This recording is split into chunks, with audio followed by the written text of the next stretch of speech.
પ્રકરણ 19 silver skin. Film આજના યુગનું દ્રશ્ય શ્રાવ્ય માધ્યમ છે જે મનોરંજનની સાથે સંદેશ આપવાનું પણ કામ કરે છે. આ પાઠમાં એક સેમિનારના સંવાદરૂપ પ્રસ્તાવના દ્વારા ફિલ્મ જગત અને તેના વિવિધ પાસાઓ પર પ્રકાશ પાડવામાં આવ્યો છે.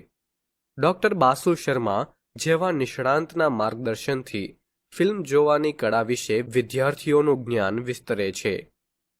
પાત્રો: ડોક્ટર બાસુ શર્મા, ઉદ્ઘોષક સુહાસ, વિકાસ, વિશાખા, અનુજ, ઈશ્વર અને મેયર. દ્રશ્ય 1. વિકાસ, ચાલ જલ્દી સેમિનાર હોલમાં પહોંચીએ, નહીં તો બેસવાની જગ્યા નહીં મળે. ધીરજ રાખ, આપણે જરાય મોડા નથી, શાંતિથી જઈએ છીએ. તું બહુ ઉત્સાહિત છે એટલે તને એવું લાગે છે દોસ્ત. તું ડોક્ટર બાસુ વિશે જાણતો હોત તો તું પણ મારા જેટલો જ ઉત્સાહિત હોત મિત્ર. હા, પણ સાચું કહું, મને ફિલ્મમાં વધુ રસ નથી. ઠીક છે, ક્યારેક જોઈ લઉં જોવા ખાતર.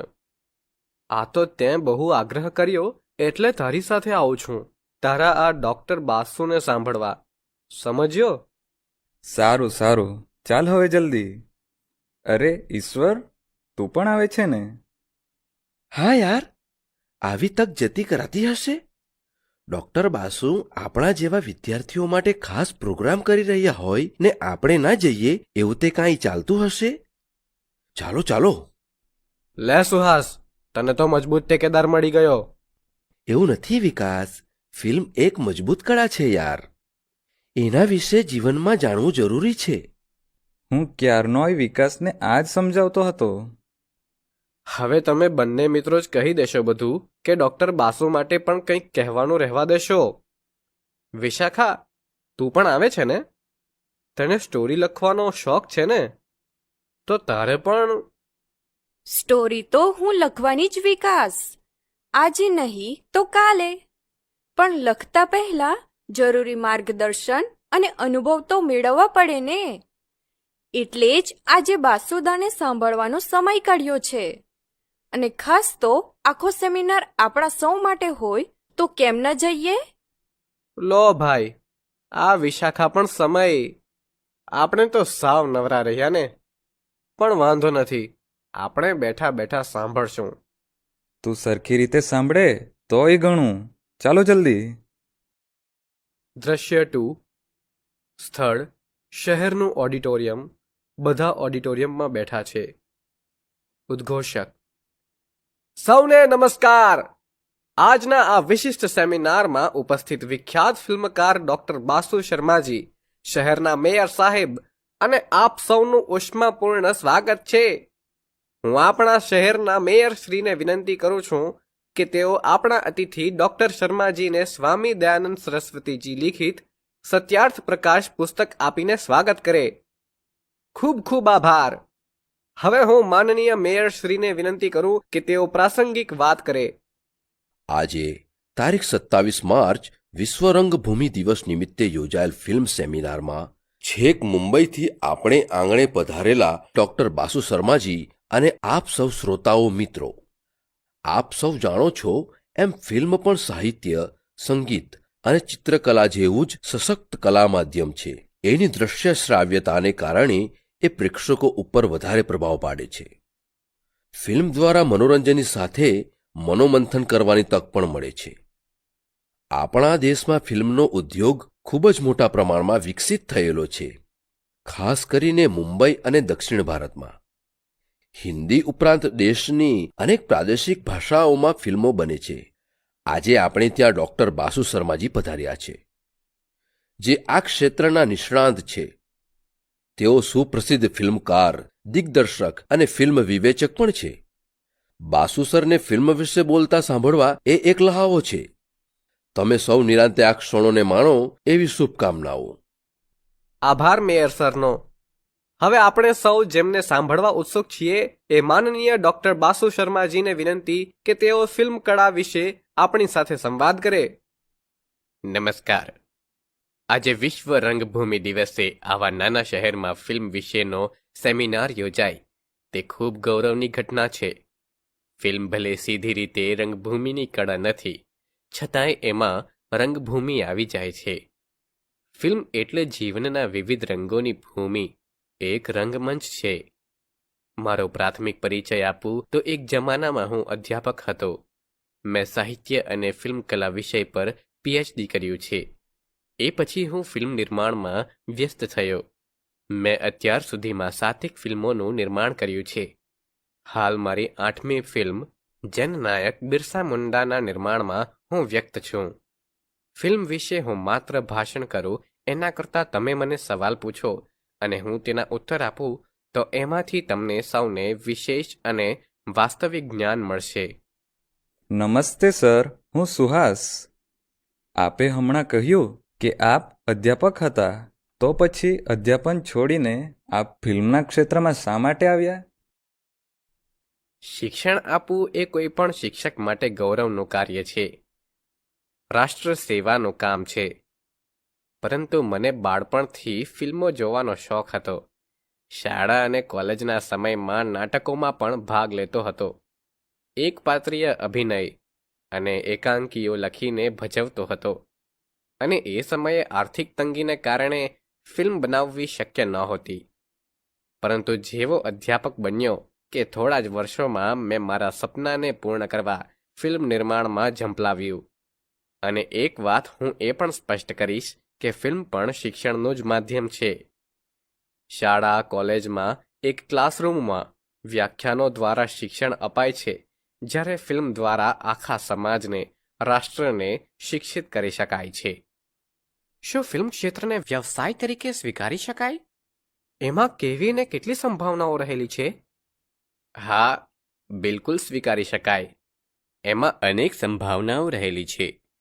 2-2.5 કલાકના એક ફિલ્મ નિર્માણમાં અનેક લોકોને રોજગારી મળે છે, જેમાં ખાસ કરીને સ્ક્રિપ્ટ રાઇટર એટલે કે કથા લેખક, સંવાદ લેખક, દિગ્દર્શક, સહદિગ્દર્શક, ગીતકાર, સંગીતકાર, અભિનેતા, અભિનેત્રી, કેમેરામેન, મેકઅપમેન, નૃત્ય નિર્દેશક, એડિટર. શૂટિંગ વખતે પણ બીજા અનેક માણસોની જરૂર પડે છે મિત્રો. આ ઉપરાંત ફિલ્મ બની ગયા પછી દેશભરના થિયેટરમાં રિલીઝ થાય. આ રીતે એક ફિલ્મ નિર્માણથી હજારો લાખો લોકોના પરિવાર નભે છે. સર, મારો એક સવાલ છે. હા, પૂછો. સર, આટલા બધા લોકો મળીને કાર્ય કરે ત્યારે 2-2.5 કલાકની એક ફિલ્મ બને છે એવું આપે કહ્યું. પણ સોરી સર, આમ છતાંય હું માનું છું કે ફિલ્મો અમારા જેવા યુવાનોને, સમાજને ગેરમાર્ગે દોરે છે એવું મારું માનવું છે. આપ શું કહેશો? તમે ખૂબ સારો સવાલ પૂછ્યો છે. તારા જેવું વિચારનાર ઘણા યુવાનો હશે. તેથી સૌએ એક વાત સમજવી ખાસ જરૂરી છે કે ફિલ્મ પણ એક પ્રકારે સાહિત્ય જ છે. અને સાહિત્ય કદી કોઈને ગેરમાર્ગે ન દોરે. ફિલ્મ કલા એક જ કલા એવી છે કે એમાં બીજી કળાઓ સમાયેલી છે. નાટ્ય, નૃત્ય, અભિનય, ગીત, સંગીત, આ બધું એમાં છે. હા, એટલું ચોક્કસ ધ્યાન રાખવું જોઈએ કે ફિલ્મમાંથી આપણે શું ગ્રહણ કરીએ છીએ. અંધકાર અને પ્રકાશની જેમ દરેક ક્ષેત્રના 2 પાસાઓ હોય છે. તમે કયા દૃષ્ટિકોણથી ફિલ્મ જુઓ છો એના ઉપર આધાર છે. પાણીથી ભરેલો અડધો ગ્લાસ ખાલી જોવો છે કે અડધો ભરેલો, એ તમારે જ નક્કી કરવાનું છે. એક્સક્યુઝ મી સર, તો શું ફિલ્મ જોવાની પણ કોઈ ખાસ સ્કિલ હોવી જરૂરી છે? હા, બિલકુલ. ફિલ્મ જોવાની પણ સ્કિલ હોવી જોઈએ. જેમ આપણે પુસ્તક વાંચીએ તો એમાં પણ કૌશલ્ય છે. વાચન અને શબ્દ ભંડોળ સારું ન હોય તો તમે પુસ્તકને યોગ્ય રીતે માણી ન શકો. એવું જ ફિલ્મનું છે. એમાંય જે સારી કલાત્મક ફિલ્મો હોય એમાં તો દર્શકને પક્ષે ઘણી સજ્જતા હોવી જોઈએ. ફિલ્મમાં પણ જીવનનું જ નિરૂપણ હોય છે, જેવી રીતે નાટક કે નવલકથાઓમાં હોય છે. પરંતુ ફિલ્મકાર જીવનની બધી જ બાબતોનું નિરૂપણ નથી કરતો. જેમ કે વાલ્મીકી રચિત રામાયણ પર ફિલ્મ બને તો રામનો 14 વર્ષનો વનવાસ 14 મિનિટમાં દર્શાવવો પડે. ફિલ્મ સર્જક મહત્વની ઘટનાઓનું જ નિરૂપણ કરી અમુક બાબતોના સંકેતો આપીને કથાને આગળ વધારી દે છે. કેટલાક પ્રસંગો એકાદ દ્રશ્યથી કે થોડા સંવાદોથી પણ સ્પષ્ટ કરી આપે. જેમ કે વેદવ્યાસ રચિત મહાભારતમાં પાંડવોના વનવાસના 12 વર્ષ પૂર્ણ થયા છે એમ દર્શાવવા યુધિષ્ઠિરના મુખે એક ડાયલોગ મૂકવો પડે. જોત જોતામાં 12 વર્ષ પૂર્ણ થઈ ગયા પ્રિય ભીમ. હવે આપણે ગુપ્તવાસ અંગે વિચારવું પડશે.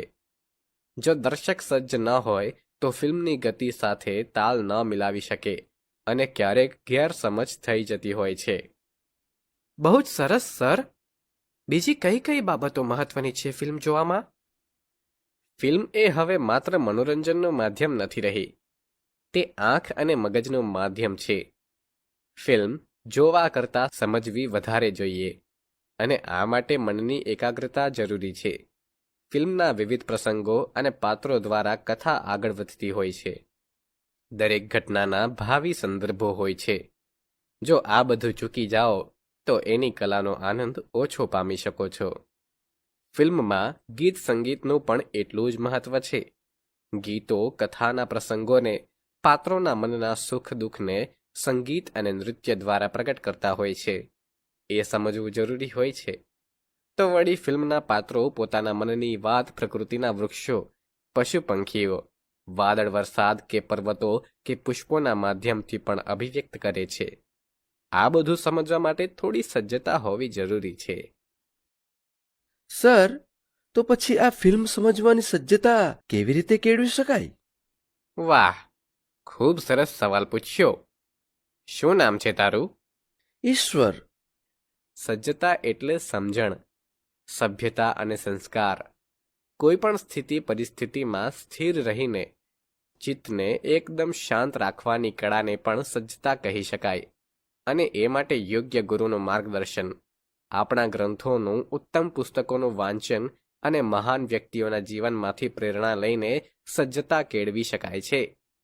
સર, અમને તમે એવી ફિલ્મો સૂચવી શકો જે અમને ભાવક તરીકે સજ્જ થવામાં મદદરૂપ થાય? જરૂર. હવે પછીના સેશનમાં હું સ્ક્રીન પર કેટલીક ખાસ ફિલ્મોના ખાસ દ્રશ્યો બતાવીને સમજાવવાનો છું, જેથી તમને ખ્યાલ આવશે કે ફિલ્મો કેવી રીતે જોવી, સમજવી જોઈએ અને કઈ રીતે સજ્જ થવાય છે. તો મિત્રો, હું માનું છું કે ફિલ્મ નિર્માણ વિશેનું આપને પ્રાથમિક જ્ઞાન મળી ચૂક્યું હશે. હવે મળીશું બીજા સેશનમાં. ડોક્ટર બાસુ સાહેબે ફિલ્મ વિશેની ખૂબ સુંદર સમજ આપી છે. હવે હું શિક્ષક શ્રી મુકુંદભાઈને વિનંતી કરું કે તેઓ આભાર દર્શન કરે. વિદ્યાર્થી મિત્રો, ડૉક્ટર બાસુ સરે આપણને ફિલ્મનું એક કળા તરીકે મહત્વ અને ફિલ્મ જોવાની સારી રીત વિશે સરસ સમજણ આપી છે. તમે આ બધું ધ્યાનથી સાંભળ્યું છે, જે તમારા એક વ્યક્તિ તરીકેના ઘડતરમાં ખૂબ ઉપયોગી થવાનું છે. આ માટે હું સંસ્થા વતી ડૉક્ટર બાસુ શર્માજી સરનો આભાર માનું છું. આ સંકલિતમાં એક વિદ્યા સંસ્થાના ઓડિટોરિયમમાં યોજાયેલ સેમિનારના સંવાદ રજૂ થયા છે. સુહાસ, વિકાસ, ઈશ્વર, વિશાખા અને અન્ય મિત્રો ફિલ્મ વિશે વધુ જાણવા ઉત્સુક છે. પ્રખ્યાત ફિલ્મકાર ડોક્ટર બાસુ શર્મા વિદ્યાર્થીઓના પ્રશ્નોના ઊંડાણપૂર્વક જવાબ આપે છે. તેઓ ફિલ્મની કલાત્મકતા, ફિલ્મ જોવાની કળા અને ફિલ્મના અસરકારક તત્વો વિશે સમજ આપે છે. સંવાદ દ્વારા સ્પષ્ટ થાય છે કે ફિલ્મ માત્ર મનોરંજન પૂરતું નથી, પણ તે એક ગંભીર અભિવ્યક્તિનું શક્તિશાળી માધ્યમ છે, જે દર્શકની દ્રષ્ટિ અને ભાવનાને ઘડી શકે છે.